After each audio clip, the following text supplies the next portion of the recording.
From the studios of Foxborough Cable Access, located in the center of Foxborough, Massachusetts, you are watching Around Foxborough. Welcome to another episode of Around Foxborough.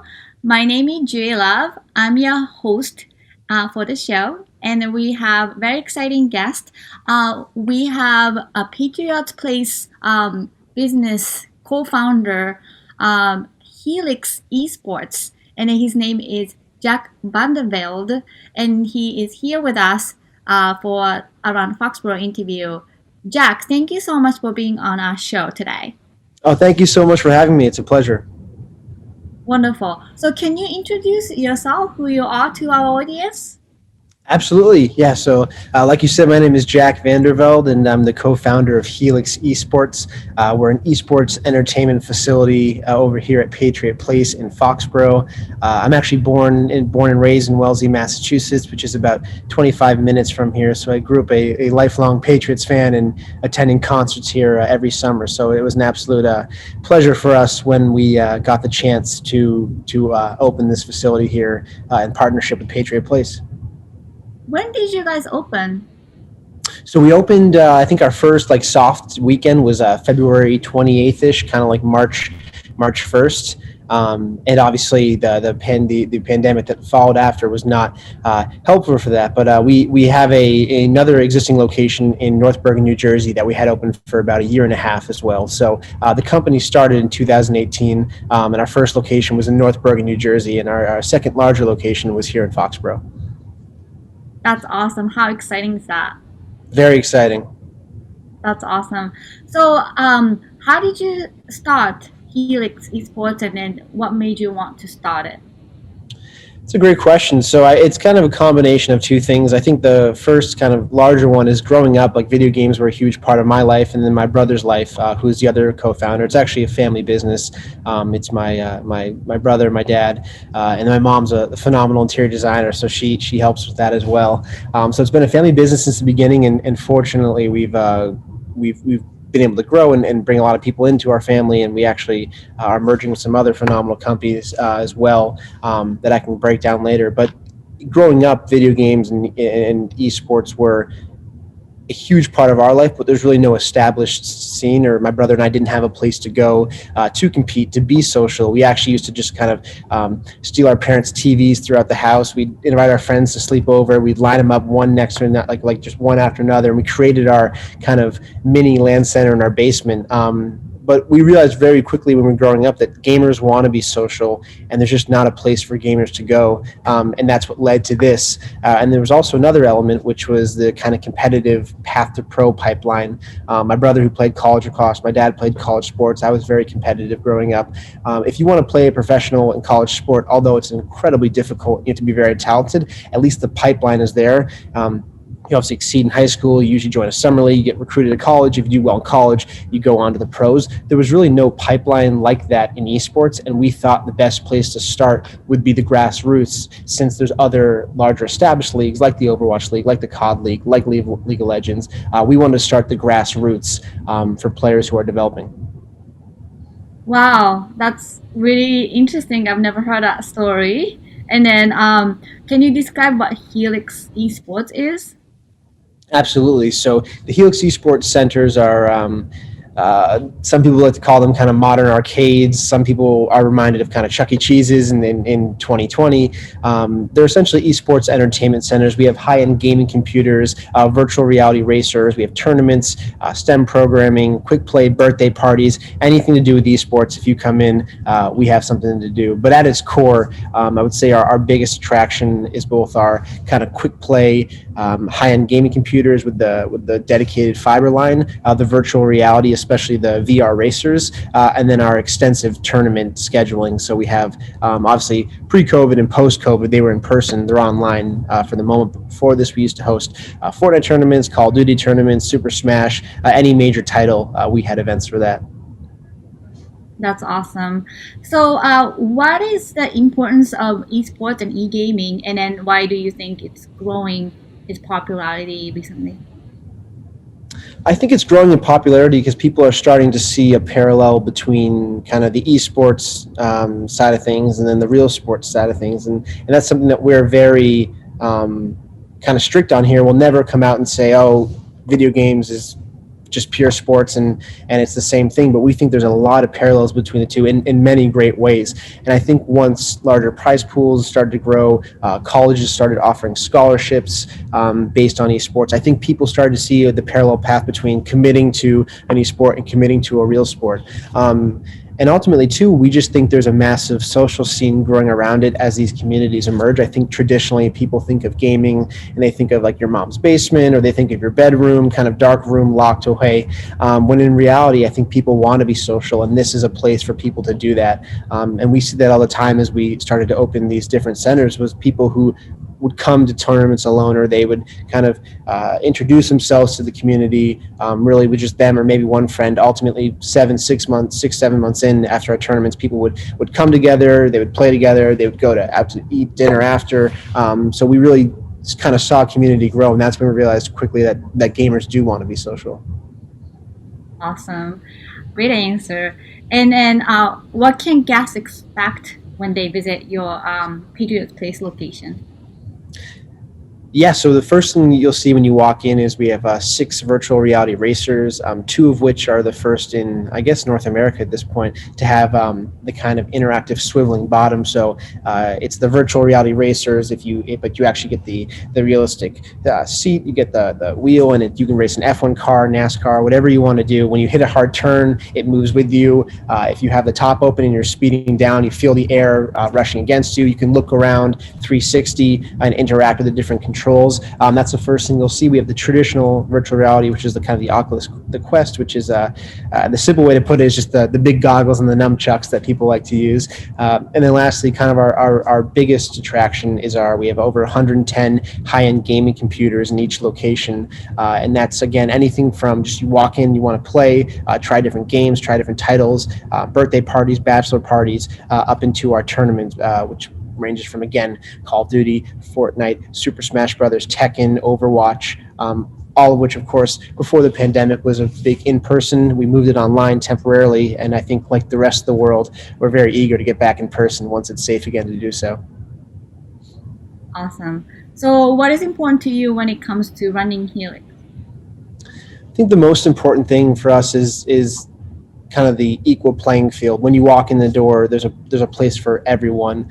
We hear a lot about kind of equitable access and the digital divide, especially now with what's going on, how not everyone has access to the same equipment, internet gear. But when you come to Helix, everyone does. So we've seen it in the past. There are people who are coming from different suburbs who have very high-end gaming equipment, and there's nothing wrong with that at all, but they have access to that. And we've seen other people who are coming from maybe playing on their brother's PlayStation and sharing Wi-Fi with the whole house. And of course, if you're playing online head-to-head, there's going to be a distinct advantage for the nicer machine with the hardwire connection versus maybe a console on Wi-Fi. But when you come in here to Helix to compete in Helix, everything is the same. It's an equal playing field.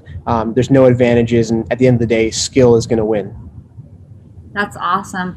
And what is the website or Facebook, maybe social media, Instagram that people can visit? Yeah, so there's Helix eSports USA, which is kind of all of our locations put in one, and then specifically for Foxborough, we have Helix eSports FX. And then if you go to helixesports.com, you'll see a landing page for the different locations, specifically the Patriot Place one, where you can see the announcements, how we have reopened, and our safety and cleaning procedures for what's going on now. And then obviously as events come back in, once it's deemed safe by the state and the publishers, we'll be posting there as well. Wonderful. So from the website that you mentioned, that people can jump onto your social media page like Facebook or Instagram? Yes, yeah, it's all there. HelixEsports.com. All our socials are there. Again, all our upcoming events that will be rolled out once everything clears. And then you can see our past events as well, and then all of our socials are linked there as well, which will kind of give you an idea of what the Helix centers look like. And then what are the age that's starting that you allow, like, how old do they have to be at Helix?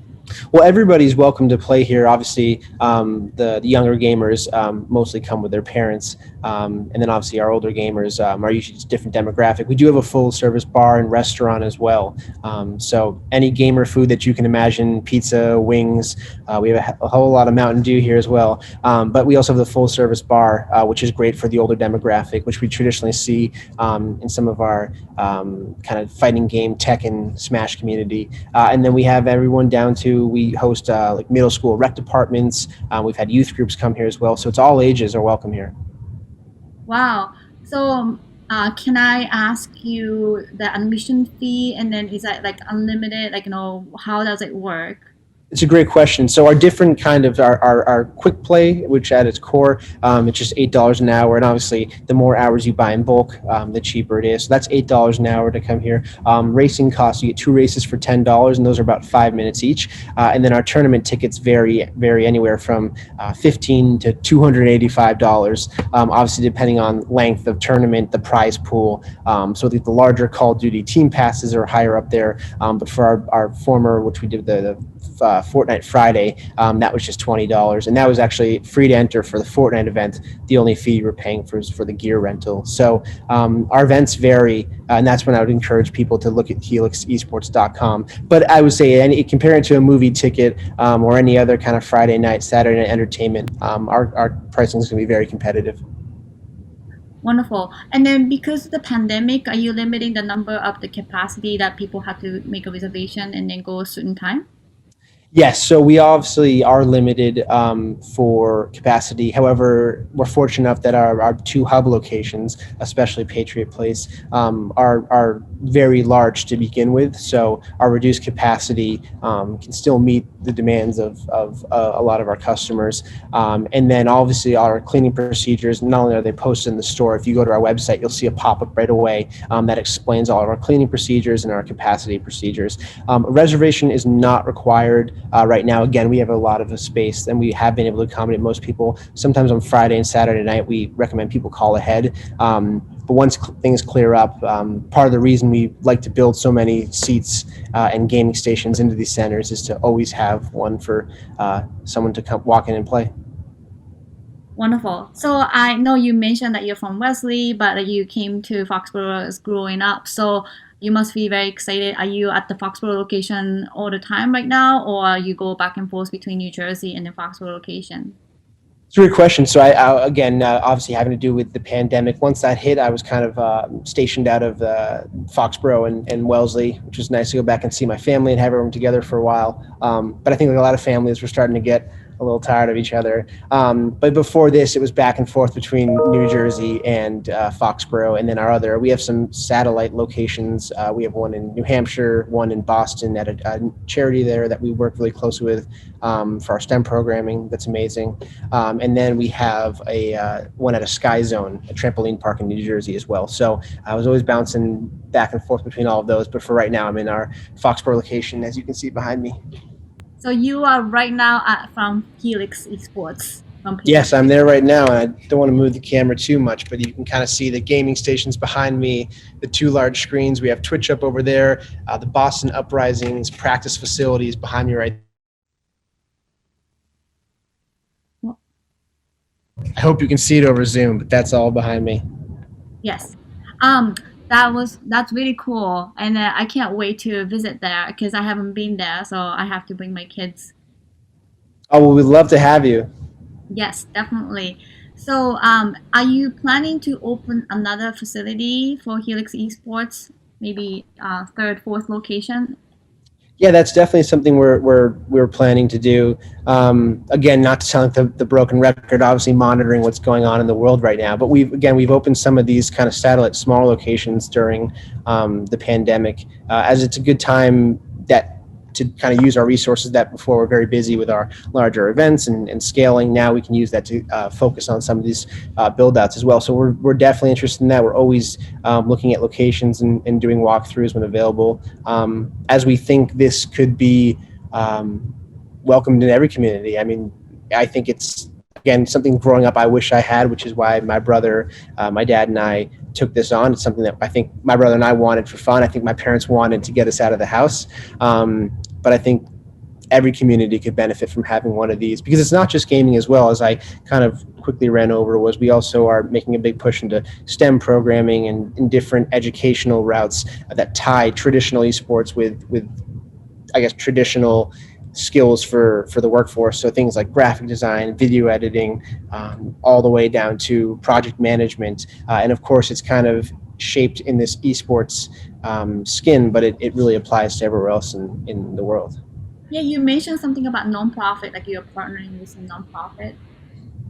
Yeah, it's this group called The Base in Boston, and they're a phenomenal group. I encourage everyone to look into them, but we had the chance to partner with them and first held about, I think, 30 to 40 of their kids here for a kind of STEM esports hybrid camp. And then we actually installed 12 computers as kind of a media lab and esports lab inside their headquarters in Boston. So that was something that my family's been involved with for a while, that we were introduced from the Helix side, and it's been a phenomenal partnership so far. And again, just growing up, always wishing I had something like that around, is what we're starting to see, the similar reaction from a lot of kids in not just this area, but that area as well, in our New Jersey locations as well. Well, I'm very excited to learn about the Helix esports. I passed by so many times as I lived in Fox. I have been living in Foxborough, but I've never stepped inside. So now I have to go inside and then check out the space. Absolutely. Well, we'd love to have you. Wonderful. Well, thank you so much for sharing your story and how you started and your family. And then it's very exciting to have you at the Patriot Place and in Foxborough. I think a lot of kids, especially in the pandemic, kids are getting really, really great at computers. And then in pros and cons, obviously. But I think a lot of kids, my son is 10, and then the generations that getting such a IT natives. But also, as you mentioned about the community building, how do you make the community through this esports? And it's really brilliant idea that I really hope a lot of students and kids, adult too, that come to Helix esports will form that relationship. Absolutely, and I think that's a great approach, and we're always encouraging parents to kind of pop their heads in and speak with one of us, because I think if you look at it from, they're just playing video games, it's a waste of time. I think there are certainly times that we all are probably guilty of playing too much, but I think there's so many beneficial kind of outcomes and scenarios that lead to community building, as you just mentioned, seeing other kids because right now, growing up, it was for me, there's only so many things you could really go to your local basketball court, the gym, you can go play baseball. You didn't have a place like this to walk in and be like, hey, I'm into the same things you are. And we're starting to see that here. So we always encourage parents to kind of revisit it, maybe change their mind a little bit on it. And so far, we have a good conversion rate. So we'll keep working on that. Wonderful. Well, thank you again for being on a show around Foxborough. Can you please give our audience your last word? Well, first off, thank you again for having me. It's an absolute pleasure. And just to the audience, I think I would say that, like I said before, at Helix Esports, we have something for everybody, all ages, all gaming expertise, all skill levels, whether it's our virtual reality racers, our restaurant, full bar, competing in anything from a casual Fortnite event all the way up to a larger qualifying event for different titles. We'll have it for you. And we encourage everyone to stop by. And if you come in and say you saw Jack on here, I'll give you a free hour. Ooh, that's amazing. Well, thank you very much. And thank you everyone for watching another episode of Around Foxborough. My name is Jay Love. I'm your host. And our executive director is Michael Weber and director is Paul Beck. And if you want to watch another episode of Around Foxborough, you can simply go to scatv.org and then click on Video on Demand. And you can see the tab of Around Foxborough. Thank you for watching again, and then we'll see you next time.